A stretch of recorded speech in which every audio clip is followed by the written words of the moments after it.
Hey everyone. As you can probably tell, I'm not at home right now. Since I think I mentioned I travel a lot for work, and so of course that means if I'm not at home, it's kind of hard to have content about 3D printers when I'm not there with my 3D printers. So I've been trying to think of what I can do instead of 3D printers, just for when I travel, just kind of so I have some, some content that I could upload. I tried doing a vlog, one of my trips. I even went to Micro Center and was going to look at their printers they have there and the filament and everything. But maybe I'm just not comfortable enough with, doing recording myself in public, or the fact that in Micro Center, and this isn't a bad thing, but their employees are like hawks. They're like, "Can I help you with anything? Can I?" They're just, which is good customer service. Anyway, enough of that rambling. So one of the things I've thought about that I could do maybe is everywhere I go, just about everywhere I should say, I get a rental car, and I try to get a different one every time, different brand, different model, all that.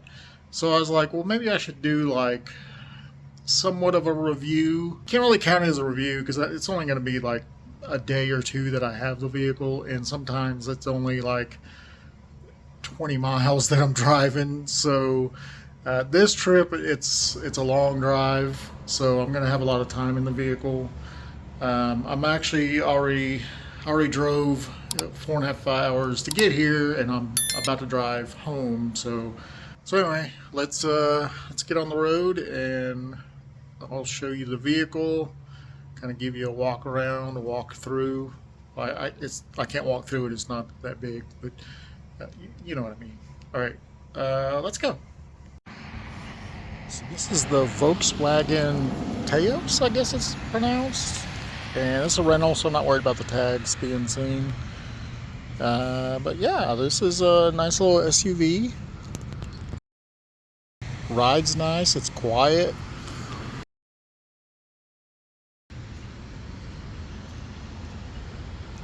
I think overall it's got a nice look to it. I mean, kind of the standard SUVs that are out now, but really nice. Got a nice spacious back seat. Seats fold down. It looks like footprints. I swear it wasn't me.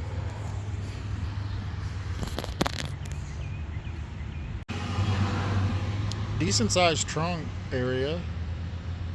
And like I said, the seats fold down, so you could have the entire back. I had a 4-foot ladder. You can see the package is still there. I had a 4-foot ladder in here, and it fit perfectly fine, no trouble. So interior is really nice. I actually like this silver or pewter or brush stainless or whatever you want to call it. It's really nice. Adds a real nice look to it, I think. Along with this, I don't even know what color that is. Kind of a beige, I guess. Not even a beige. I don't know what it is. I'm a guy. I don't know colors. And I'm colorblind too. That doesn't help. Alright, so basic, door controls, nothing out of the ordinary. Lights, nothing out of the ordinary there. Turn signals. It does have where if you're changing lanes, you don't have to flip it all the way down. You just kind of do that, and it'll flash the blinker 3 times for the person behind you. It does have what I like, it's the drive assist. It's not self-driving, it's just drive assist. So, you set cruise control and turn that on, and it'll help keep it in the lane. On other vehicles I've had, it's basically is self-driving, but you do have to keep your hand on the wheel and, of course, pay attention, because you never know when someone's going to whip in front of you. But this one, it doesn't seem to it doesn't seem to notice the lines as well. I have had it go off the road, especially on corners, and then it complains that it went over the line as if it was my fault. And I guess it was because it's drive assist, not self drive. It did randomly slam on the brakes while I was doing like 75. It thought something was in front of me, and there wasn't. There was a semi truck beside me, but he was in his lane. He didn't like swerve over towards me or anything, so I don't know why the car freaked out. Luckily, it just tapped the brakes and then it recovered and kept going. And luckily, too, the person behind me wasn't riding very close. So yeah, basic other controls that you normally would have on the steering wheel. It does have a heated steering wheel, which it's not something I've tested since it's kind of warm right now. And then, of course, you got your touch screen. It's a good screen and it's very responsive. I don't like that it's got such a huge bezel around it. Not necessarily like a bad thing, but just something if you're like me and you kind of like the clean, no bezel look. And then the AC controls pretty basic. It does have the start button down here, which I kind of like that rather than up here. I don't know if you're kind of like me when you're getting into a car, especially a rental that you're not used to, and you're fumbling with trying to find where to put the key because you can't see because the steering wheel's in the way. And is there a push button there? And you're kind of leaning around. So it's really nice to have it like right down here where it's pretty obvious where it's at.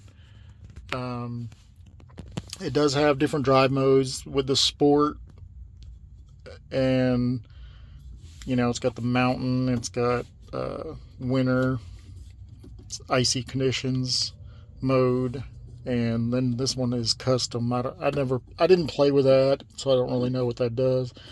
I normally put them in sport mode because I like to get there fast. As I tell people, when I get these rental cars, I drive them like I stole them, so I get a little crazy. Parking brake, got room for some other buttons that I don't know what would be there. Actually, I don't know what that one is. Probably some park assist thing or something. This is where you can turn off the, when you go up to a red light, it will shut the engine off. You can have it stop doing that, which is really nice. As far as the interior, the only thing that bothered me in the beginning, but I quickly got over it, is how shiny that is. As you can kind of see the trees reflecting in it, when you're driving, you can, in the corner of your eye, you're seeing something over there just like flashing by. And at the beginning, it was kind of distracting, but then my brain just kind of blocked it out. And it's probably the same for everyone. You just kind of get used to it. So it didn't take a few minutes, and I didn't even realize it was there anymore. So then when you start it up, it's got a nice instrument cluster. So I like this instrument cluster. It's very easy to see. You can change what information is displayed over here. I have it set to show the navigation, and of course over here it's showing the music or media content, like the name of it. But one thing that this one doesn't do, at least I haven't found it if it does do it, is when you change driving modes, it doesn't change the color. I know that's a very petty thing, but it took me a few times to realize whether it, did it actually change the mode, because it just wasn't obvious. Where other vehicles I've rented, you change it to sport and it would change the lights to red for sport and green for eco and whatever other colors that they have. So yeah, but other than that, pretty basic. What's on the screen, I keep saying basic, and I don't mean that in a negative way. Just mean it's the standard, I guess is what I should say. It's the standard stuff. Nothing like, it doesn't give too much information. It's not gonna like overwhelm you with all kinds of flashing lights on the dash. So really good. And then You know, you got your, this is the screen. You can do your navigation. This is using my phone. I don't know if it has its own navigation. I, I guess I should say, you know, with these type of videos, I'm just, you know, I can't really say it's a review because I'm only going to have the car for a little while. So I'm not going to take the time to like read the manual to know how to do everything in the vehicle. But, you know, I guess that's kind of the good thing is, can you just get into the car and drive it and know what you're doing, you know, just right away. Believe it or not, it can be kind of difficult with some vehicles. I have had some where I'm like, where do I even start the thing? So yeah, this one, it's, you know, been pretty good, pretty intuitive. I just wanted to give a quick tour of the interior and exterior. So now I'm gonna drive. If you can't tell, I am back home and I made it in one piece, and so did the car. Did pretty well. So this is, you know, different content than what I normally have, but that's the advantage of not having 3D in the name of my channel. I can kind of do whatever content I want. I guess I would say with that, for that Volkswagen, I, I don't see a reason, like glaring reason not to buy it, but for me personally, it would be just a rent. But for anyone else looking for an SUV, then that was a good car. I enjoyed driving it. My next trip, which is coming up very soon, the printer's done by the way. My next trip, I'll try to get something different, but if it's gonna be another long drive, even longer actually, I may get one that I've got in the past, one that I've enjoyed better, enjoyed more. So enjoyed better doesn't sound right. Yeah, there's nothing wrong with that car. I would get it. I also want to point out, if it wasn't obvious, I didn't have my mic with me on that trip, so all the audio is from just the phone. So I'm sorry if it was a little quieter than the last few that I've been doing that have the mic. I need to get a travel case. I didn't expect to need these mics while traveling because I figured I was just going to be doing videos here. But now I guess I should have got the one that has the case. But with all that said, thanks for watching.